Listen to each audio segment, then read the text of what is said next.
Thank you very much for coming. For those of you who don't know me, my name is Piero Tortola. I'm a political scientist at the University of Groningen in the Netherlands, and I'm also the scientific coordinator of the project that we are celebrating today, the almost end of which we are celebrating today, which is REGROUP, Rebuilding Governance and Resilience Out of the Pandemic. And as the name suggests, this is a project on politics and governance of the pandemic and the post-pandemic. It's coming to a close at the end of August after 3 years. For obvious reasons, we decided not to have the final event in August. That probably would have had less attendance than today. And we're very happy to be here today, and we're very grateful for the EUI to host this event. Let me say a little bit about REGROUP. As I said, it's a 3-year horizon project with involving 14 partners from 11 countries. And we have a fantastic consortium that has put together 9 research work packages on the politics and governance of the pandemic and the post-pandemic, looking into the future.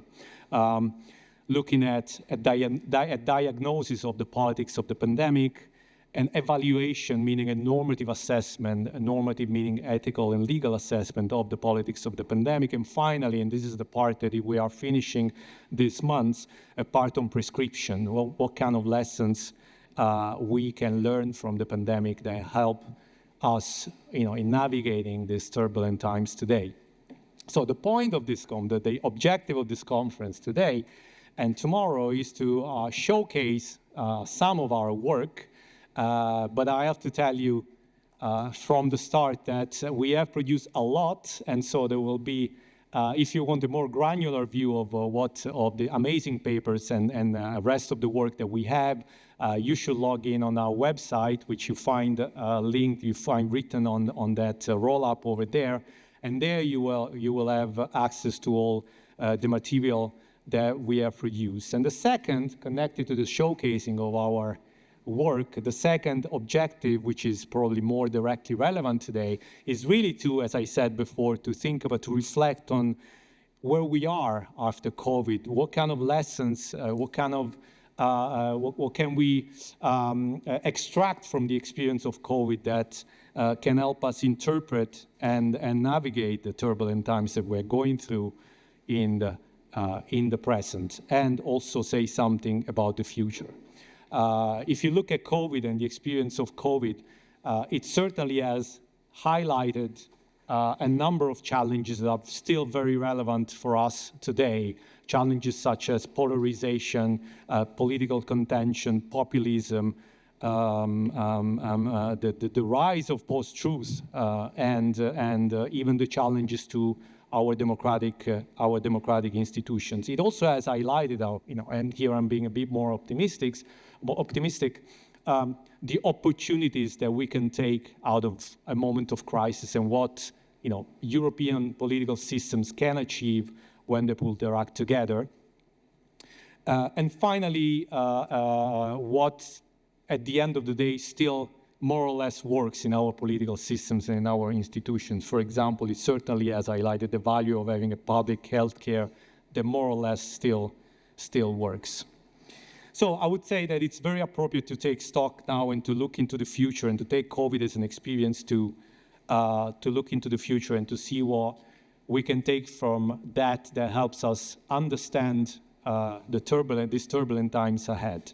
And we will do so in these 2 days by means of 3 extraordinary panels in which REGROUP researchers and non-REGROUP researchers will get together to discuss 3 particularly broad topics, but and they will take the discussion in a number of directions. But before we do so, we want to open this 2-day event with a keynote that is able to give us a intellectual framework for the whole for this whole enterprise. And I personally can't think of a better person to do so than Maurizio Ferrera, who kindly accepted my invitation to come here and speak to us today.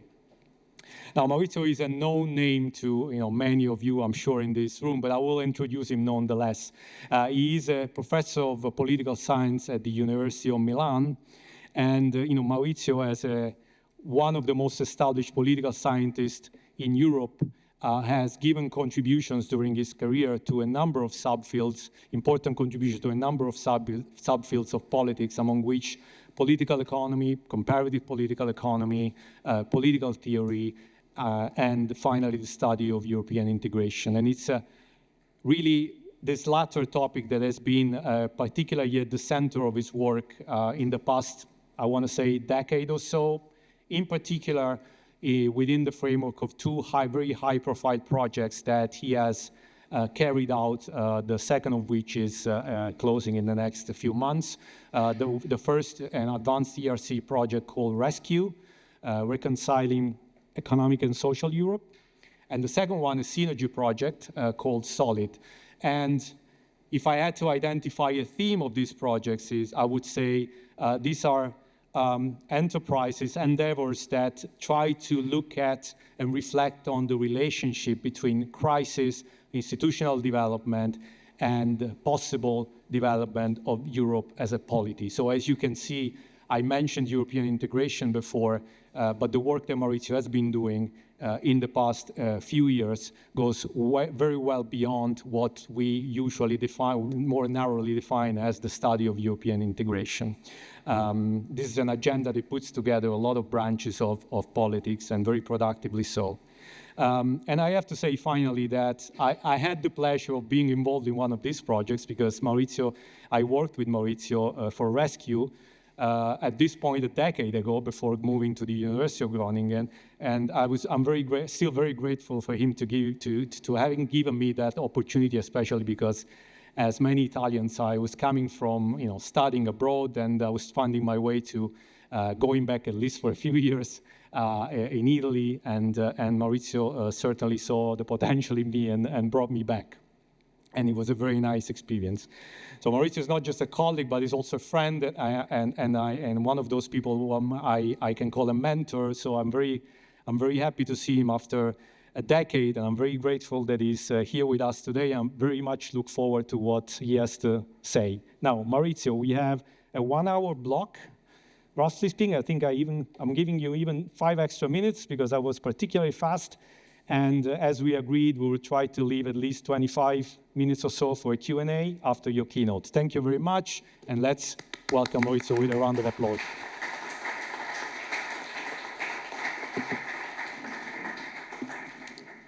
Thanks a lot, Piero, for this almost embarrassing introduction.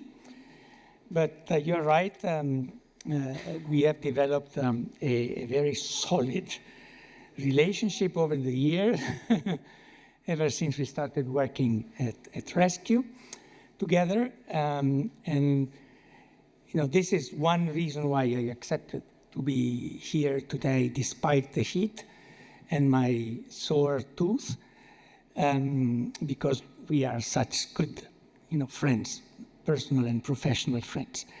But also I accepted because I took a look at your website, and so I had the pleasure of getting familiar a little bit, and then I read something about your project, which is a very important one, both in terms of the research that it has carried out and in terms of the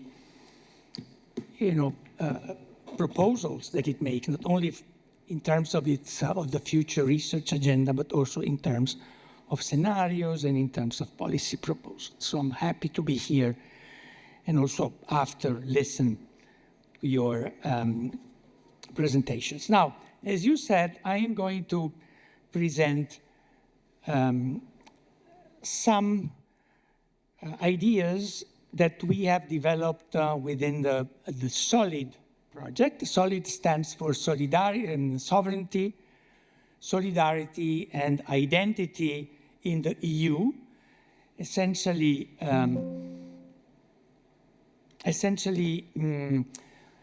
explored for the long 2010s, so the sequence of crises that have taken place in this period. And more particularly, I will cover 4 different topics. First of all, I will start with presenting the the concept or the conception rather that we have about the EU as a compound polity of nation-based welfare democratic member states.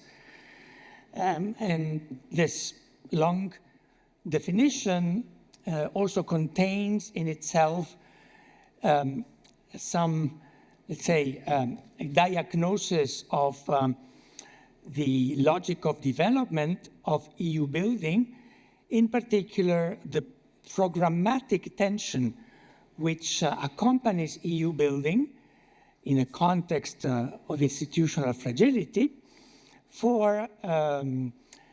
between the logic of EU building on the one hand and the logic of stability and, if possible, strengthening of the constituent units of the EU, namely the member states. And then I will focus on crisis politics during the EU, during the long 2010s, and the process of EU maintenance. I was planning on covering all the 4 crises that we have studied in solid, but that was not possible. So I just will focus on the comparison between the Euro crisis and the COVID crisis. And then I will conclude with some observations, also conceptual observations about the concept of polity maintenance, which plays an important role in our theoretical framework. So a few words about the framework that we have elaborated, basically resting or leveraging on the classical state building tradition. And the starting point has been this general concept of polity as the concept which is highest in terms of the ladder of abstraction. So it comprises any territorial unit or space of interaction which is demarcated by boundaries, both territorial and functional boundaries, and which is endowed with an authority structure that is capable of emanating or issuing binding decisions, and also a modicum at least of bonding ties in terms of loyalty and in terms of solidarity. And for us, the EU is a compound meta-polity of well-established nation states, which are the primary polities, which since the 50s have become not only member states, but also welfare democracies. And I will argue that this second and partly neglected dimension has played an important role in shaping developments. And we see polity formation as a 3-dimensional process. We call them the 3 Bs: boundaries, binding authority, and bonding, which are characterized by a master tension, as I just said, between EU building on the one hand, the creation of the metapolity, and the preservation of national polities. So the famous European rescue of the nation state that was first argued and illustrated by Alan Milward in this institution, by the way, for us has been playing out not only at the beginning in the genetic phase of the European then economic community, but has been a constant, motive or driver of European or of EU building, better than European integration. And we have focused in the project on the sequence of crises during the long 2010s, and where we have observed fragility, of course, and a number of moments of serious polity threats. But we also have observed resilience. Actually, the puzzle is how can you explain this this coexistence of fragility and resilience, and even as, especially during the COVID crisis, some polity consolidation, some consolidation of the EU polity. Now, EU studies, this has already been said, have mainly focused on the logic of integration and the logic of EU membership, but have tended to overlook, if not neglect altogether, a key development which has characterized the European nation state since the 1950s. That is to say, the emergence and consolidation of a novel political regime, which I call nation-based welfare democracy. Actually, probably I should use open, nation-based but open welfare democracy. You know, the pillars of this, or the key developments which have given rise to this new political regime are well known. The strengthening of territorial identities in the wake of the full democratization of the suffrage, and the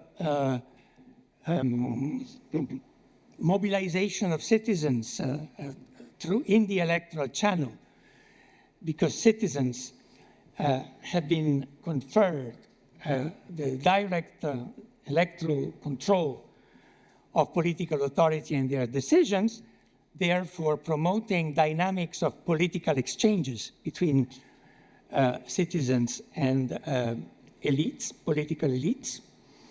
The welfare state has completed the nationalization of the citizenry and has sealed the perimeter of social solidarity.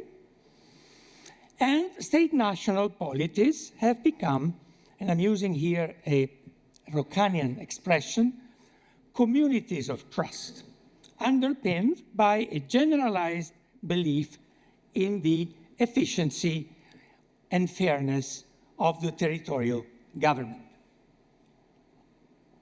And in fact, precisely because of these four developments, actually three developments, Steenrockan back in the 1970s, but also some of his successors or disciples, such as Stefano Bartolini, have remained very skeptical about the possibility of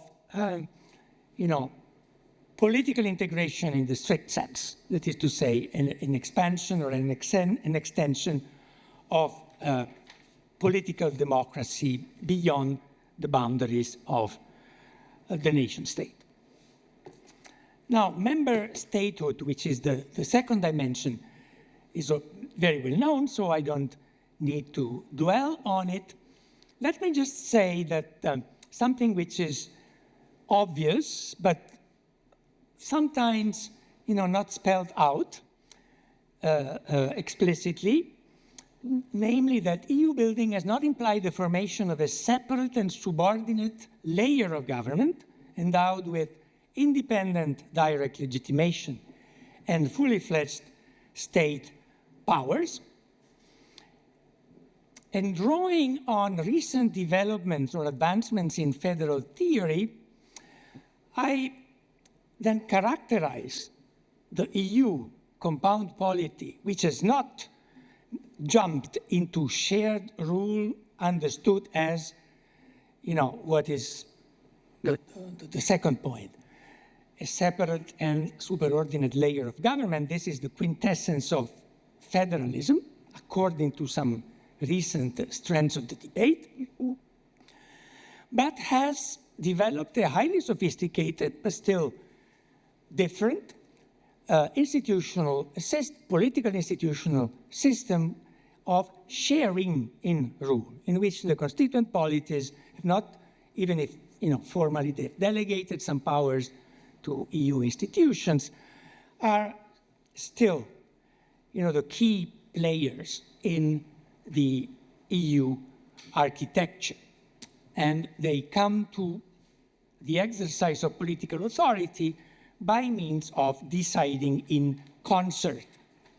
I remember, I think that Brigitte used this expression of deciding in concert or power with in one of her recent papers.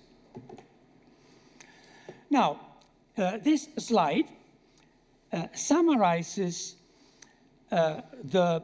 let's say, the logical functioning or the mechanism of functioning of this dynamic construct, which is the formation of the EU compound polity. You know, at the top you find the nation states, which have been developing these two parallel dimensions, member statehoods and welfare statehoods. The former one, member statehood, is based on the logic of opening, and you know, it's complementary to welfare, national welfare statehood, to the extent that it has been providing, now with some more problems, but you know, historically, has provided the the resources, the economic resources through market integration, growth and fiscal dividends to feed the other dimension, the dimension of redistribution, of providing social protection to citizens and voters, and thus meeting their expectations and contributing to the strengthening of political legitimation. So these two dimensions, these two, let's say, dimensions of national statehood have developed together, have, to some extent combined together to create this new political regime, which is open welfare democracy, open precisely because, at least in economic terms, the systems have been opened up and functional and territorial boundaries have been removed. Now, the two red stars are the points where the master tension between the two logics can actually break out. It can break out at the domestic level because of the clash between the logic of membership and the opening and the logic of welfare and its underlying principle, which is closure. But it also operates or plays out at the vertical level, that is to say, when these welfare democracies try to advance or defend their national policy agendas in supranational arenas. So that it's vertical because it's between the domestic level and the EU level, but it's also horizontal at the top because it creates interstate conflicts.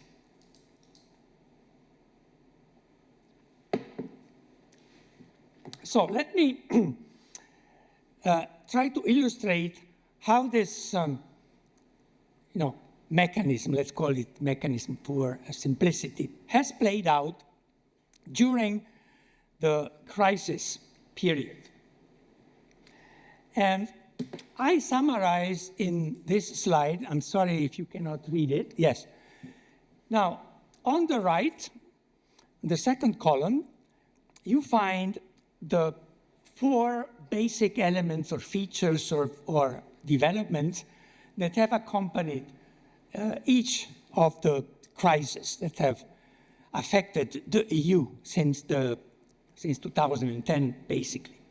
Now, the starting point is the EU is supposed to, and its leaders are supposed to internalize the belief that the EU has to create and safeguard the conditions for the prosperity of member states. This is the Millward's rationale, prolonged up to the present times.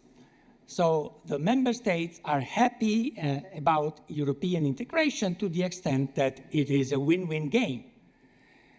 The consolidation and functioning of the EU is capable of safeguarding, creating the conditions for safeguarding prosperity and welfare. And for each of these elements, I found, or I report in the first column, an emblematic sentence of some EU top leader that actually shows how internalized these basic features are or were during the crisis.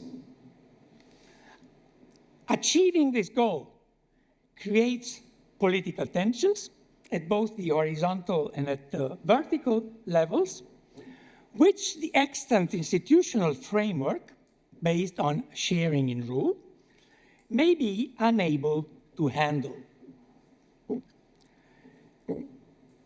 Especially during crisis, conflicts can escalate from the policy level to the polity level, threatening the very survival of the Union as such.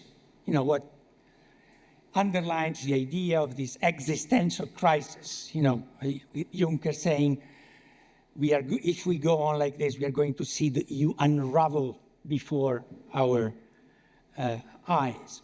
And there were, we know, vocal demands at the domestic level for example, exiting the European Union or breaking it apart. Finally, overcoming existential crisis, that is to say, an escalation of conflict that has spilled over from the policy to the polity level, requires extraordinary and formidable exercises of polity maintenance. This is why we place such emphasis on the very concept of polity maintenance. Now, briefly, how did these four elements or the sequence of elements play out during the Euro crisis? And I only describe this, illustrate this for four countries: Italy, Spain, and then next slide, France and Germany, because of the key role that they played when there was the moment of truth of the Euro crisis, for my analysis, which is the European Council in June 2012. So the logic of membership in both Spain and Italy originated a pressure for welfare reform. But the thing is that despite, especially in Italy, they were really draconian, think of the Italian pension reform. Despite this, the logic of membership, complying with the obligation of EMU, did not solve or attenuate functional pressures in both Spain and Italy. And thus, leaders matured an interest, since there were mounting political pressures, and leaders felt the political, let's say, pressure again, of welfare democratic imperatives. They cannot rule without, having the legitimacy and to some extent containing the potential escalation of destructive conflict. Indignados in Spain, the Movimento 5 Stelle in Italy, and the Lega Nord, these were all potentially anti-system formations that mobilized in the wake of austerity, and especially in the wake of the fact that austerity was not solving the problem. At the end of Monti, for example, in Italy, came to office in December or November 2011, and in the following summer, despite a huge amount of welfare cuts, the economic situation and the spread, for example, with the German ones, was still, the economic situation was very bad in terms of growth and jobs, and the spread was at its highest, actually. And Spain was actually forced to request financial assistance from the EU in June 2012. So the only option for responding to the welfare democratic logic, given the failure of the strategy that had been followed in compliance with the membership logic, national government in these two countries, especially in Italy because of the technocratic nature of the Monti government and therefore the amount of technical competence that that government had in terms of designing possible reform of the EMU governance, they developed an interest in changing the rules. Of course, they met the strong opposition of Germany. Now, in France, France had sided with Germany under Sarkozy, despite the fact that the internal situation, the welfare democratic conjuncture, if you want to call it this way, of France at the time was almost as bad or, certainly very different from the German conjuncture. And when Hollande was elected into office beginning of 2012, he then developed the same interest as Rajoy and Mario Monti in renegotiating basically the fiscal compact, and Hollande even proposed the introduction of Eurobonds. While the conjuncture, the welfare democratic conjuncture, was not just the economic conjuncture. In Germany was totally, completely different. There had been Agenda 2012, the Hartz reform. There was no, Germany was in a situation of relative recovery after the recession of 2009. And the fact that this success, the stabilization had come after a round of domestic reforms also strengthened the narrative of northern saints and southern sinners. So it's the homework approach.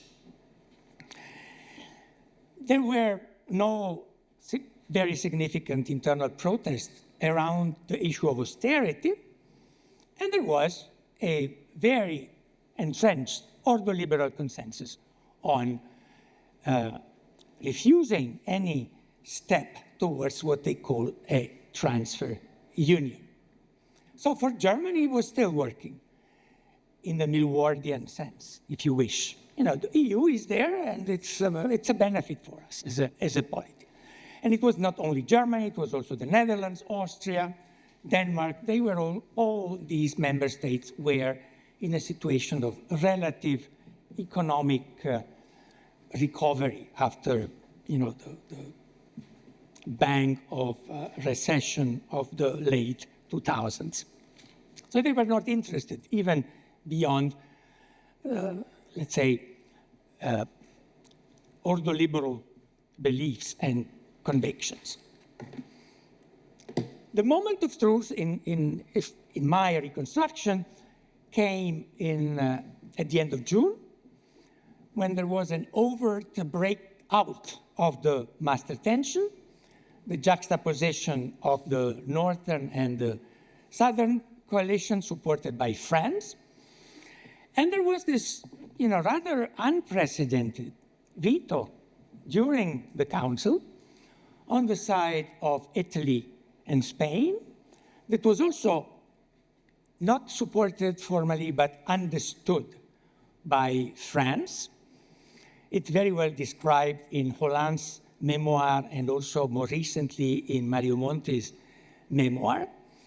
And this kind of cornered Germany, the Chancellor Merkel, who eventually acquiesced. And she quite rapidly came up with a reformulation of her famous statement, Scheitert der Euro, scheitert Europa, that she had pronounced in 2011.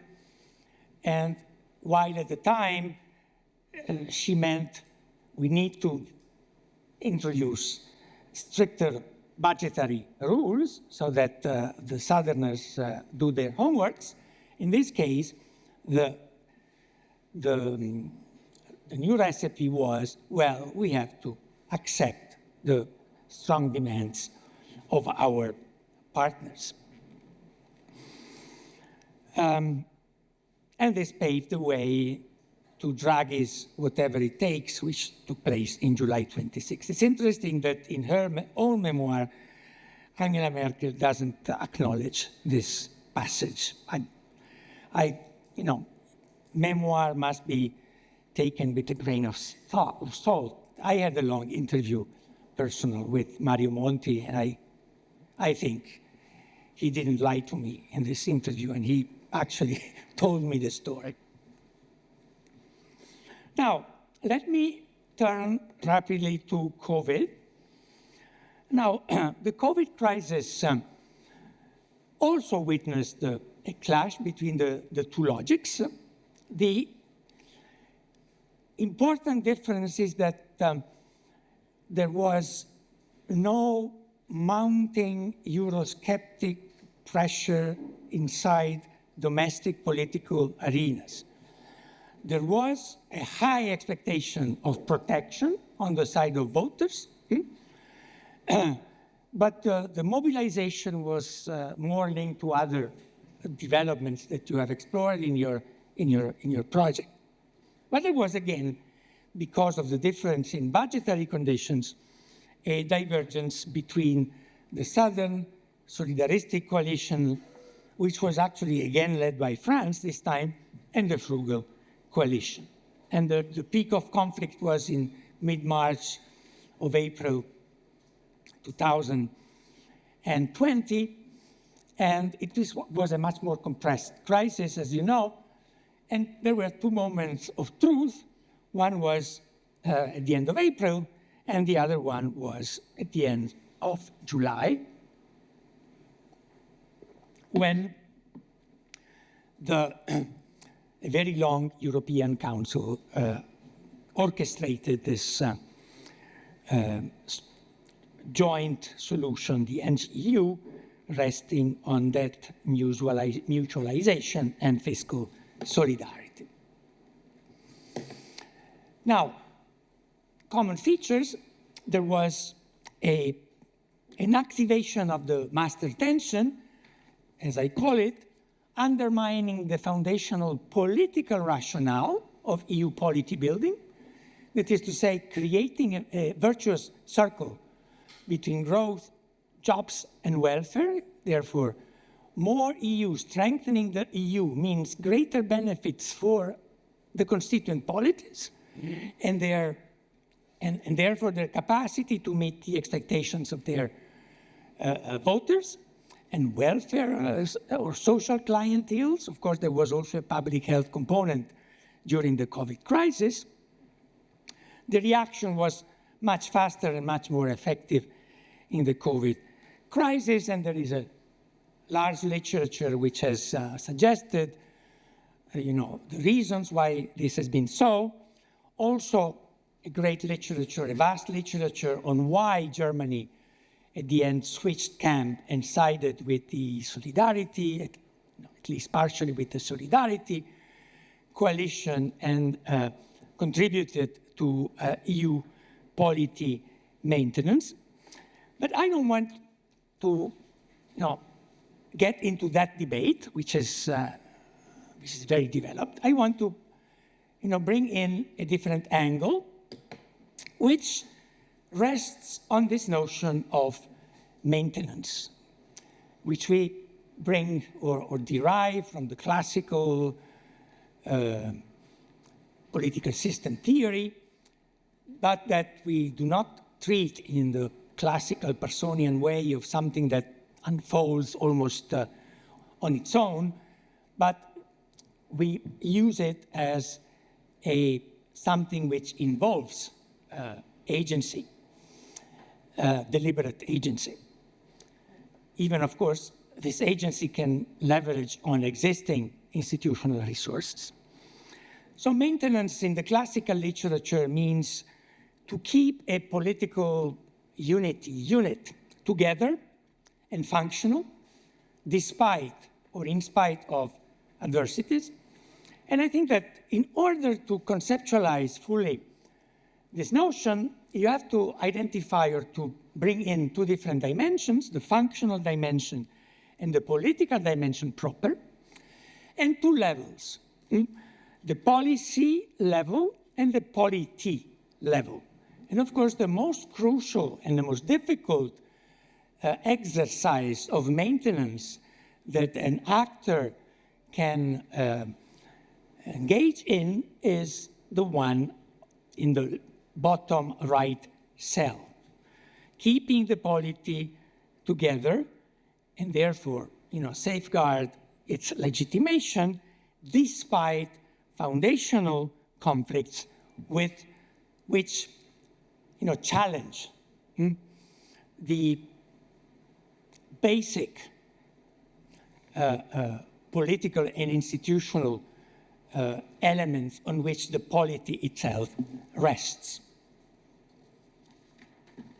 So what does it take? And, the argument, our argument is that during the sequence of crises of the long 2010s, all types of maintenances have played out.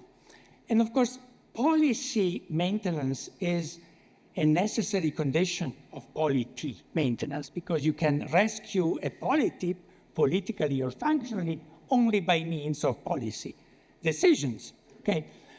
But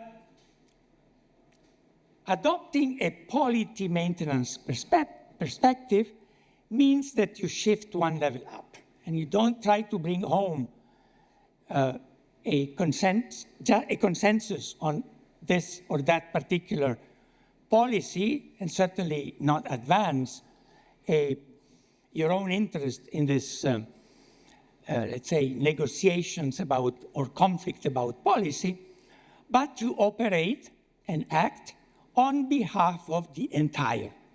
So your concern is there is a need to keep the polity together, either functionally, which was essentially what happened during the Euro crisis, and or politically, which is, of course, a little bit more demanding. And there are two conditions, of course, for polity or for policy and polity maintenance to actually activate or be activated.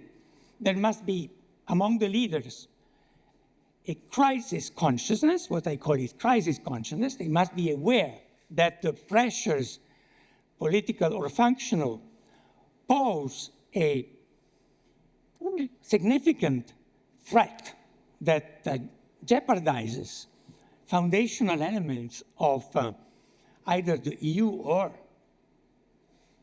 the national polity.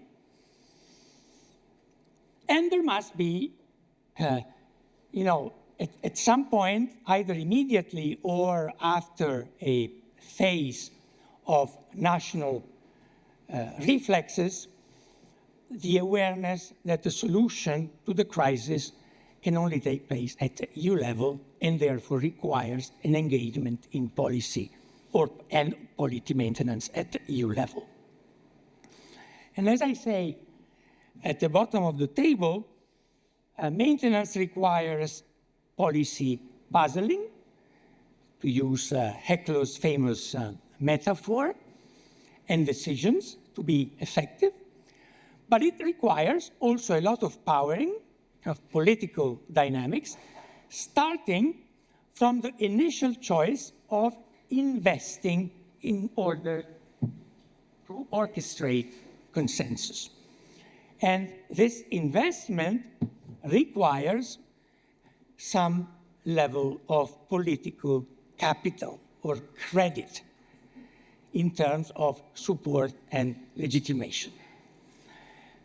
And Merkel was the only leader in 2020 which had a very high level of domestic support. I don't want to expand on this, but it has been discussed by the literature. Macron was certainly not in this position. He was highly contested at home. He had very big problems in convincing his own voters, while Merkel not only spoke to her own voters several times, and we've done an analysis of her speeches and followed the way in which she switches as time passed from a purely economic rationale. We must respond to the COVID crisis because it's breaking the internal market. And the internal market is very important for Germany, especially the car industry. She switched from this type of discourse into a fully political discourse, in which she even arrived at stating that the strengthening of the European Union is part and parcel of the German reason of state. So the full coincidence between Europeanizing solutions and the stability and survival and well-being of the German polity. Finally,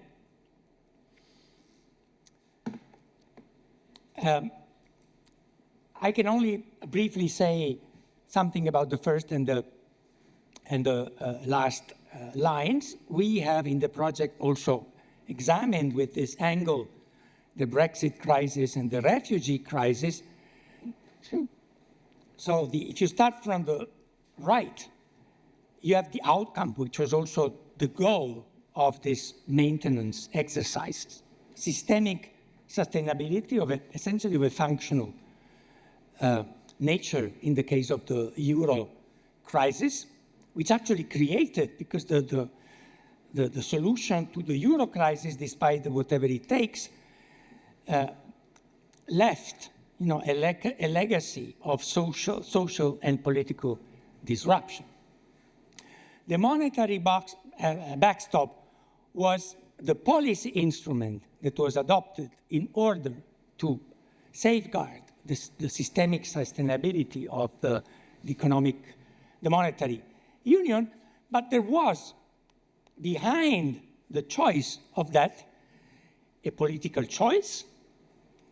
I mentioned Scheitert der Euro, Scheitert Europa in a new formulation, and a mode of maintenance. In this case, it was a public pledge to the markets, which did the trick, as we know. It was a rhetorical action, essentially. And again, in the case of COVID, the outcome was, again, systemic functionality, but it was more, or even more so, at least in the public communication of the leaders, political sustainability in front of mounting interstate antagonisms. Remember the famous repugnant, as it was defined, statement by the Dutch Minister for Finances. Solidarity transfer and reinsurance schemes were the policy instrument, but this was made possible because leaders had decided to invest the credit that they had, and Merkel had a lot of it, in community building, which is again something that was achieved or engaged in through rhetorical action. Coordinative, but especially in Vivian's terms, communicative discourse. So, last slide. Crises have revealed the essential fragility of the EU, but they've also prompted EU leaders, maybe for the first time, to acquire and internalize a polity consciousness and engage in intentional exercises of polity maintenance. So if our interpretation is correct, then the EU has now a higher potential of political resilience than it had at the beginning of the crisis, of the poly crisis. Of course, the big if is how will the new challenges that are emerging, especially on the front of external security and defense, impact on this potential for political resilience. Having seen some recent survey data, I'm not so optimistic. Also because, paradoxically, the alarm that is generated by the survey data is the extent to which, faced with the alternative of suffering some cuts in terms of welfare, for making fiscal room for increasing external security is rejected, totally rejected by voters, by majorities in the order of 80%. So the public opinion constraints is huge, it's massive. Of course, something can be done in the communicative arenas, but the communicative arenas are now monopolized by the likes of Conte and Salvini, trying to exploit pacifism or the opposition to welfare cuts for their own opportunistic reasons, and therefore most of the action will have to take place in coordinative arenas. But this will be the object of another discussion, I felt. Thank you. Thank you, Maurizio, for this very nice and very wide-ranging lecture. And that was already kind of keeping two crises outside of so that tells us something about the wide-ranging nature of your projects in the first place. I will open immediately to the floor for questions and answers. So I suggest please introduce yourselves before you ask the question and be as concise as possible so that we can collect more than just a couple. So Jakob Torfing had a question, and then we have Bridget. Anybody else? Maybe we can collect a triplet to begin with, and then Vivian. Okay. Hello, my name is Jakob Torfing. I'm from Roskilde University, and I'm the PI of a sister project to REGROUP. So I want, first of all, to congratulate the REGROUP project for having reached this stage with a closing conference. It's amazing. We are still a little way from that, but very much congratulations. And also to Maurizio for, I think, a very rich talk. I have two questions or comments. The first was, I'm a little curious about your notion of compound polity of national welfare democratic states, because in my ears it sounds like very intergovernmentalist, and I was wondering how this notion relates to the insights from multi-level governance, to the multiple levels of the polity and the different actors from different sectors and so on, because I was just curious about how that fits into your notion. The other thing is, perhaps the other question, a comment is a little more fundamental, and I think it could help maybe to bring out some of the differences between our projects, so to stimulate some discussion. So, and this concerns the notion of resilience.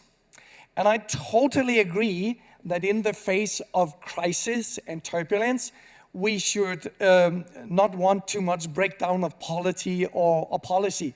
That would just add to crisis. So we are in line here. But I do think that in some of the original versions, the notion, the concept of resilience is a little too static in a way. And I think often in the face of crisis and turbulence, we don't really always want to bounce back or go back to the equilibrium, that was there before the disturbance, because sometimes what was there before was not really so attractive. And maybe it's not possible to go back. So I think sometimes we don't want to bounce back, but we want to bounce forward. We want to exploit crisis and turbulence to do something new and better. This is why we talk about robustness instead of resilience. So I guess robustness, to clarify, is a little more dynamic version of resilience, where it's not so much about maintenance, but it's about changing to preserve. So it's a kind of dynamic conservatism. You know, sometimes we actually have to change to adapt and innovate to preserve some basic purposes and functionalities of the public sector and our polity. So, thank you. Thank you, Jakob. The mic go to Bridget, please. Thank you, Bridget Laffin, former director of the Schumann Centre, and lovely to be back home. Maurizio, that was absolutely wonderful talk. 2 questions. At what stage does maintenance become consolidation and perhaps deepening of the polity? Because maintenance is preservation.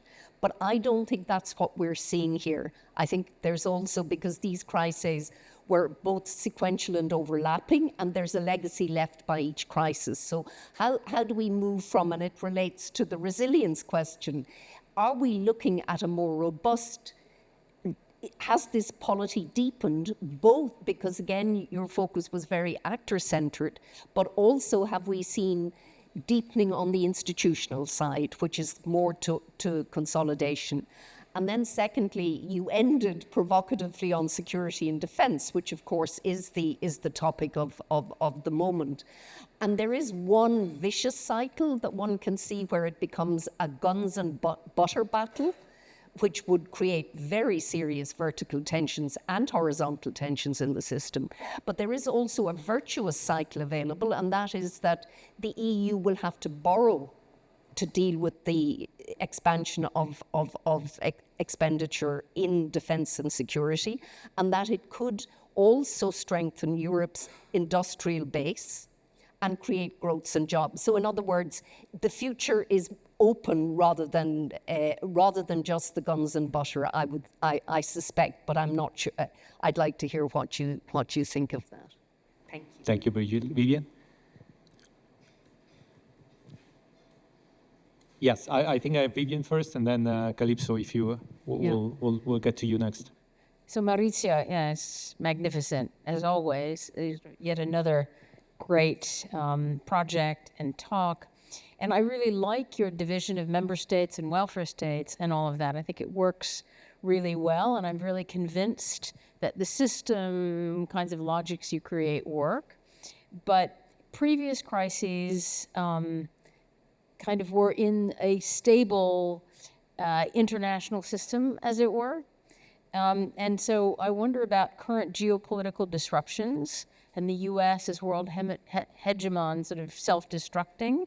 So increasing uncertainties so that you can no longer, I think, quite talk about polity maintenance in the same way. Instability outside as well as inside, and then rise of populism on top of that in an even greater manner as a result of Trump disruptions energizing the extreme right in Europe. So how do you explain that? And then the last question is, you talk mostly about welfare, sociopolitical. What about democracy and challenges to democracy, as you said, in particular, if it's all about coordinative discourse and a lack of community of discourse that maybe works, but what about the people and how do they respond? All right, I've counted at least 6 questions, so I want to give Maurizio a chance to give a first round of replies, and then I'll go to Calypso, Mark, and John Eric, and also the lady on the back. Yes.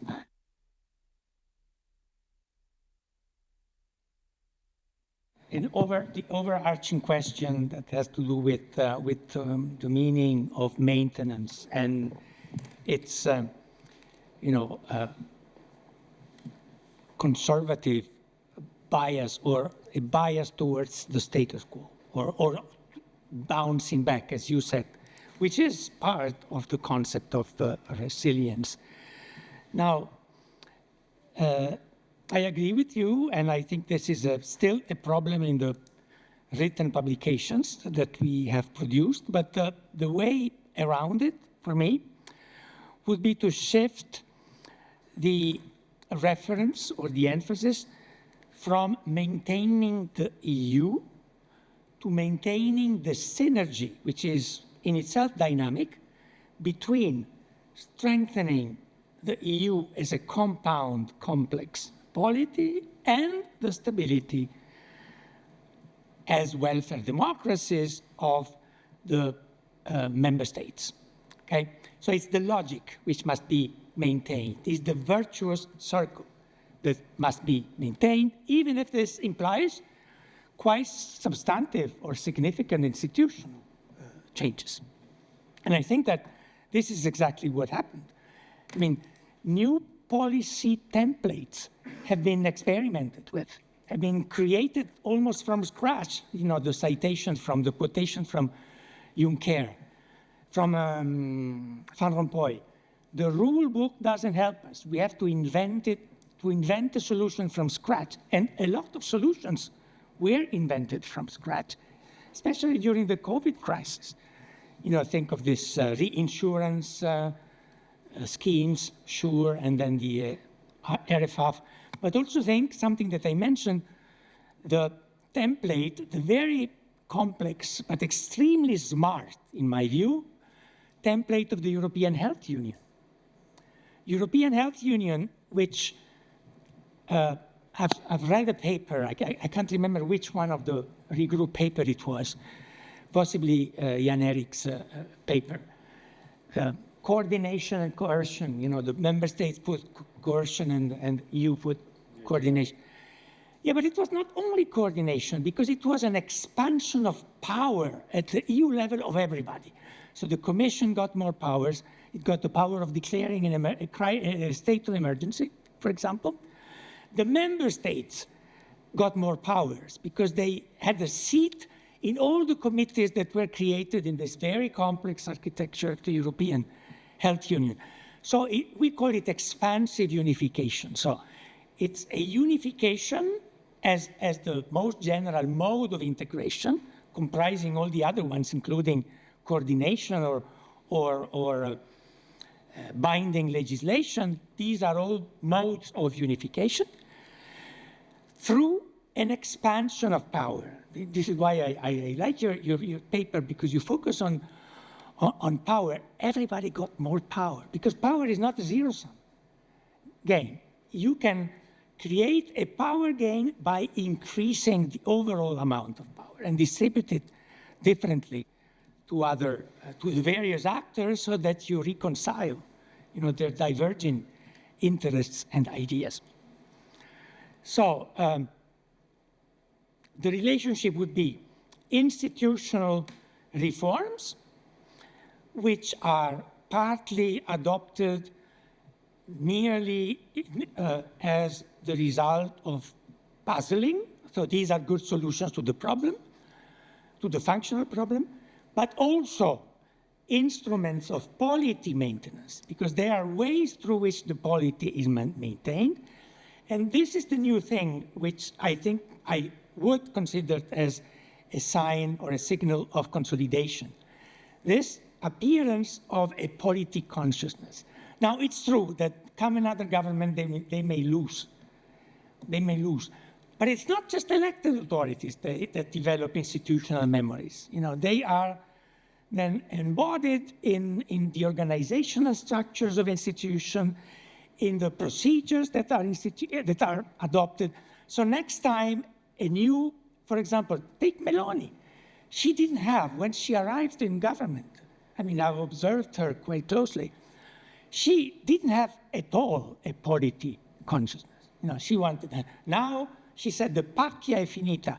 Pacchia meaning the game that everybody is actually either cheating on Italy or taking advantage of Italy because they bypass our government when they take the really important decisions. So this is what she was saying. Assertion, unilateral assertion of a national, if not nationalistic, agenda.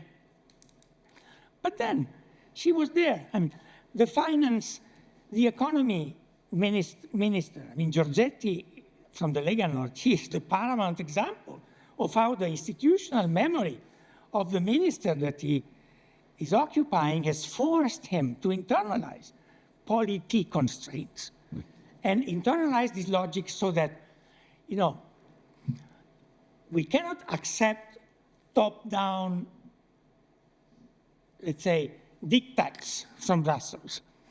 Of course, we must upload our own interest agendas, interest ideas, but that is, for us, the best strategy. You know, to advance the agenda of Italy as a welfare democracy, I add, because that's what they have in mind, defending the welfare of their voters by means of, you know, creating a better place for Italy in this hosting environment of the European Union, which works to the benefits of the member states or the member polities. Of course, you may lose in a contingent phase, but, you know, over the medium and long term, you have the feeling that you're gaining something important for your own polity. Yeah. Vivian, you are totally correct. In fact, the original version of the slide where I summarized the master tension and the mechanism was much more crowded. And it had, you know, first of all, it mentioned the endogenous dynamic that welfare democracy itself has created for its own survival. You know, the entrapment of this entitlement culture. Once you have the entitlement, it's very, you know, you don't accept that the entitlement is subtracted from you. So there are a number of endogenous dynamics of the welfare democratic logic that require the membership logic as something that destructures, you know, the tendency of the welfare democratic logic closed to fall victim of entrapment, institutional entrapment, okay? So there was this, and there was, of course, the change of the international environment and international context that may, as it is doing now, may actually exasperate the challenge for the compound polity to serve its political rationale, because, you know, it's much more difficult now. Although, with appropriate framing, and this is where the elites, I remember again one time with Bridget at a conference in the US, we said, we should talk more about the elites because they're really important. Do you remember that? And I do think that that is an important lesson of the last 15 years. All right, so we have just a few minutes. We can spill over a little bit into the break time. So please ask your question within like 30 seconds tops. Introduce yourself. So I'll go for 4 people. Let's try to make it. So Calypso, Mark, John Eric, and the lady behind John Eric. Sorry, I don't know your name. Yes. Yes, thank you, Maurizio, for bringing it so brilliantly all together for us. And I, like Viv and others, I just wanted to come back to this logic of membership versus logic of welfare democracy, and ask about the dynamic character. You were just alluding to this, because to some, very simplistically, it's open versus closed, the sealed solidarity and all of this. But at the same time, one could argue that at least in the Euro crisis, one of the key to maintenance of the polity or legitimacy of the polity would have been and will be to actually radically open the logic of the welfare state maintenance. And what I mean just very concretely is that when the Troika comes to Greece in 2010, 2012, if only it had examined in much greater detail the redistributive impact, especially vis-à-vis the most vulnerable people, of its prescribed polity in the name of membership and the euro and all that. But then there was just skirting around the edges of the Greek welfare state. So in some ways, the imperative would have been to deepen and much more open up the bargain of economic justice that was embedded in the welfare state. But would this break the logic, or would it actually, in fact, sustain it, the logic that you described? Thank you, Believe. Mark, can we pass? Yeah, thank you. Thanks. Mark Thatcher from Lewis. We were responsible for work package 1 within this project. Two rather different questions, but maybe linked, about factors that you perhaps gave less attention to. One are structural external factors. You talked about exogenous pressures, but these affected the choices that the EU member states have made. Obviously, there are two that come immediately to mind. One is the international economic system, and the other is American and obviously Trump at the moment. I mean, one of the reasons that that Merkel accepted the compromise in 2011, 2012 was the choice. The other choice was awful because of the economic market. So I wonder how you plug in this wider structural context to policy building. And the other then is internal. How do you deal with questions of identity and nationalism? Because we are all obsessed with building the EU, etc., etc. But there's been a very powerful movement, as we all know, the last 15 years, 20 years, which has been an assertion of national identity, which appears to run, maybe you can correct me, but appears to run counter to an EU polity building. So I kind of wonder if your presentation on the second point is rather kind of optimistic. Mm-hmm. Thanks, Mark. John Eric? Thanks very much. John Eric Fossum from Marina was involved. I'm in charge of VP5 of the project. And I'm delighted to be here, and I really enjoyed your presentation. A couple of questions. One is the issue of the EU. I think one aspect is flexibility, and that stems from the European Council's distinctive role in sort of interinstitutional balancing. That brings up certain types of conundrums for the European Union, because some flexibility stems from the fact that the European Council both sets the terms of institutional balancing and undertakes balancing at the same time. We saw that quite clearly in the different crises. So my view and preference for the EU would be to develop a stronger independent level at the European Union level in a more standard federal way, but that means to change the European Council. And of course, if one were to abolish the veto, that would have been an institutional revolution in the EU, I think, because it would reconfigure the way in which the institutions operate. But I think that taking into account this sort of in-between notion of these bodies and so on, they both add flexibility, but they also are putting dampenings to the ability of the EU to consolidate as a sort of independent system. That's what I'm trying to drive at. So that's one thing. The other thing is, welfare systems vary. Some are container systems like the Nordic systems, but other systems might be more compatible with in a multi-level configuration, because not all federations are necessarily devoid of welfare arrangements. So I think there might be a potential there. But I like your way for the EU in terms of the opening and closure. But does it operate similarly in terms of health versus welfare, for instance, in opening and closure? And finally, just to give you a hint of where I'm coming from politically, I think that Donald Trump's urge of 5% is also to undermine the welfare unions in the European Union.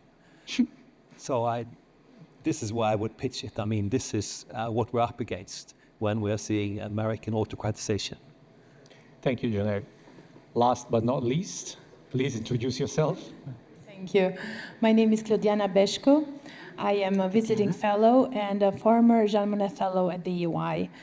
Professor Ferrera, thank you very much for your stimulating speech. I couldn't stop thinking of how these crisis repercussions would have been on the Western Balkans. I deal with Southeastern Europe and Western Balkans in particular. And I saw that you mentioned you said a phrase, a lot of powering brings to the choice of orchestrating consensus.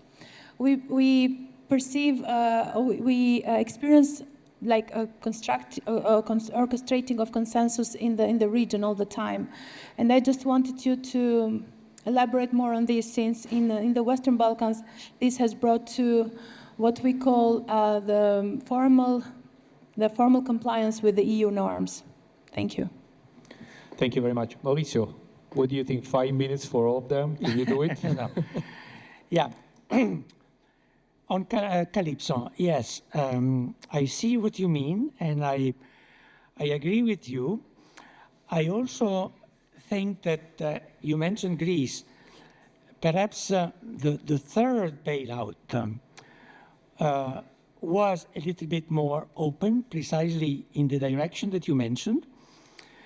If I recollect correctly, the transversal social clause of the treaty, Article 9, was used to argue against the Troika, or with the Troika, that the social implications of the policies or the provisions of the Memorandum of Understanding were to be taken into more serious account. And the last memorandum included a recommendation about the establishment of a minimum income in Greece. And this came out precisely from the awareness that the two earlier memoranda and the approach of the Troika in those two memoranda had led to the scenes that everybody saw on TV of poor Greeks, collecting from the garbage cans in the streets because they didn't have enough money to buy food. I don't know whether you know more about this than I do. I have this memory of this development, that one latent resource of the Lisbon Treaty, because this was a novelty of the Lisbon Treaty, was leveraged on by some social actors at the EU level, within the Commission, but probably also, if I am not wrong, from the Greek Syriza government, to reshape one part of the memorandum so that this time the issue of poverty was something that had to be considered and possibly improved during the process of the bailout. But this is just an example of how it should be. I mean, whether it has happened in Greece, let's leave it for colleagues that know more than we do, but I agree. And this is why I read a paper of your project on the pathways of social Europe, of increasing path. That is exactly what we need. We need stronger institutions at the EU level, or levers at the EU level, that even if they're not used immediately, are there and can be activated when the right moment comes, the right need comes. Who activates them? And this, sorry, I forgot to answer something that you asked before. The system of sharing in rule is now opening up. It's not just the governments, the national governments, which are partaking to this joint decision-making. It's also increasingly the social partners, and especially trade unions. We've done, as part of our project, we have done some research on the role played by the European Trade Union Confederation in advancing the social agenda since 2016, namely since when Juncker talked about the existential crisis and announced that he wanted to reactivate the social dialogue. So we see this new phase as a two-way process, a kind of top-down Polanyian reaction with European trade unions overcoming their traditional, very entrenched divisions between, say, North and South, and defining a common platform of where and how to strengthen social Europe, which eventually led to the minimum income directive or to the platform for workers directive. So relevant stuff, not just cheap talk, the implementation of the European Pillar of Social Rights. So this was one movement, bottom up, but there was another movement which was more Bismarckian. The Commission opened up new channels for communications with the trade unions. And in so doing, it contributed to opening up a new channel of representation, not the electoral channel, but the corporate channel, which is very important. In domestic arena, and it was totally absent in the European arena. When talking in one of the interviews, one trade unionist told us that in 2019, at the eve of the European elections, the Commission wouldn't leave us alone. They were phoning us every 5 minutes, to orchestrate speeches and also policy decisions. So there has been this alliance, stronger alliance between the Commission and trade unions and the Social Democrats in Parliament. So this is a triangle, and it's a sign in my jargon of political structuring, and that is democracy too. It's the transmission of voice or the listening to voice on dimensions which were not, part of the agenda.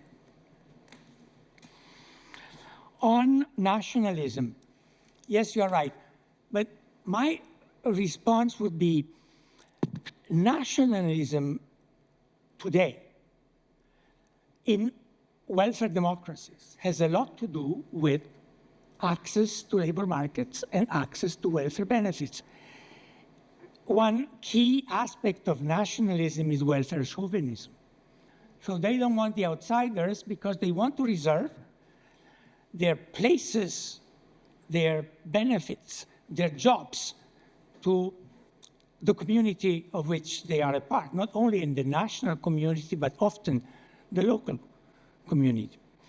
So yes, it adds something that I do not include in my analysis, but also my analysis captures something that the debates on rising nationalism and rising populism doesn't spell out explicitly. The welfare statehood dimension, or the role that the welfare state plays in the revival or in the activation of this new dimension on the side of, especially of opportunistic politicians.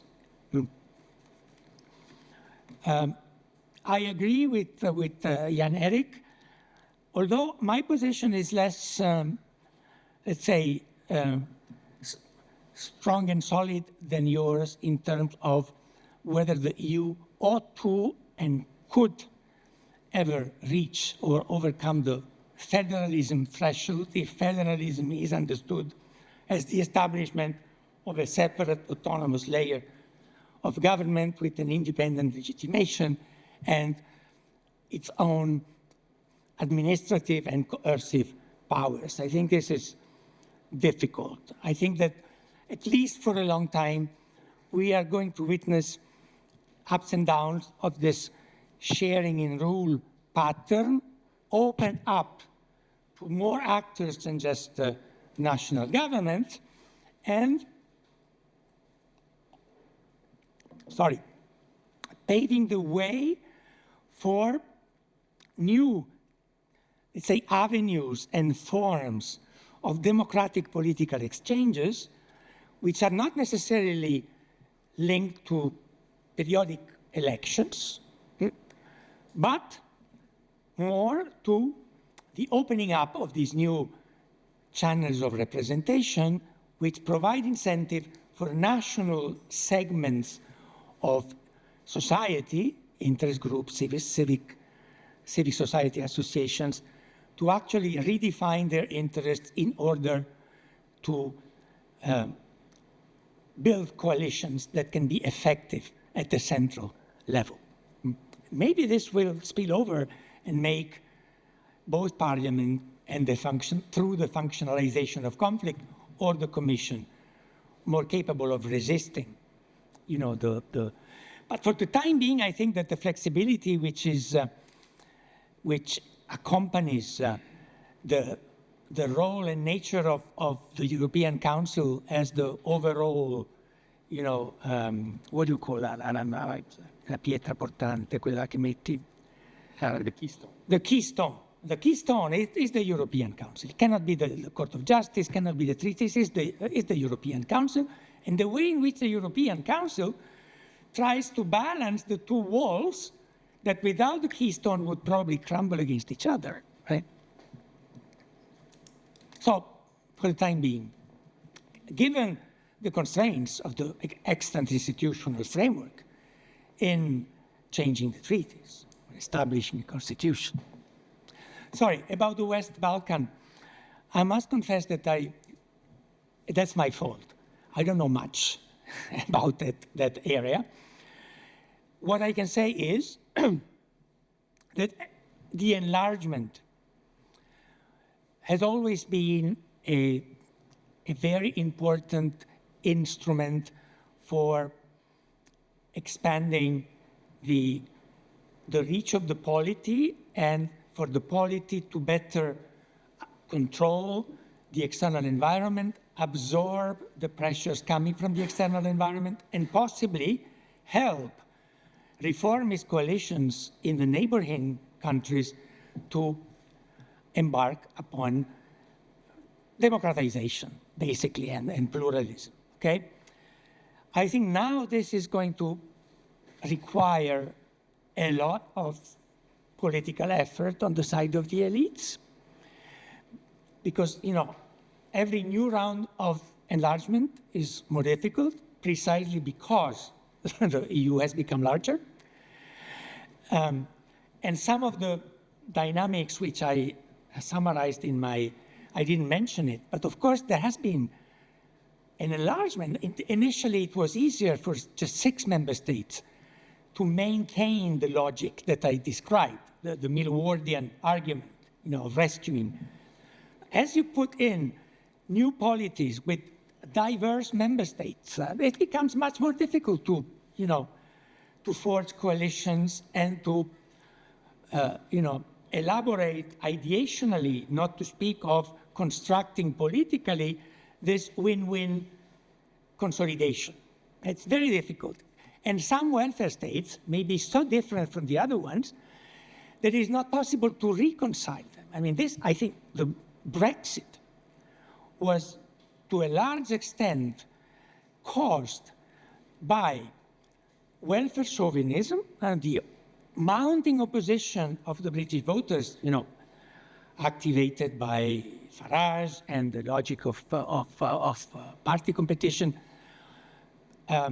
because the UK suffered this huge amount of not migrants, they were mobile workers from the new member states, because the British government had decided to accept workers' mobility from the very beginning without waiting for a moratorium like all the other, or most of the other member states did. So this created a fertile social coalition potentially, which was easy to activate on the issue of welfare chauvinism, and the institutional profile of the British welfare state made it more vulnerable than others because it had this peculiar benefit scheme, which was called in-work benefits. You get a supplement to your wage if the wage that you get is low from day one when you start being employed, and this without having paid taxes. And this was, exploited politically by the UKIP party. And this is, they activated welfare chauvinism precisely because of a specific feature of the British welfare state that other welfare states didn't have, and that was not possible to reconcile with the legal system of the EU, even though Cameron badly tried to negotiate an exemption from that. When it was clear that the exemption was not possible, then the campaign became overheated, and the referendum ended in the way that we know. So it will be very difficult, to come back to your question, to orchestrate the new enlargement to the Western Balkans. Maurizio, thanks so much again for having fulfilled the assignment that you were given and more. Thank you. You absolutely gave us a very nice framework and a lot of food for thought for the next, for the remainder of our program. And also, I have to say, very much appreciate how you have engaged with our regroup papers, a few regroup papers, so that's always very much appreciated. Before we give you another round of applause, just a technical announcement. We decided on the fly to push the program back by 15 minutes so that we can have a proper break, and which we'll recover by having a slightly shorter cocktail reception. I mean, who needs cocktails anyway? So we can bring the cocktails to the bus. Absolutely. We will reconvene at 4 o'clock for the panel, and please join me in giving a round of applause.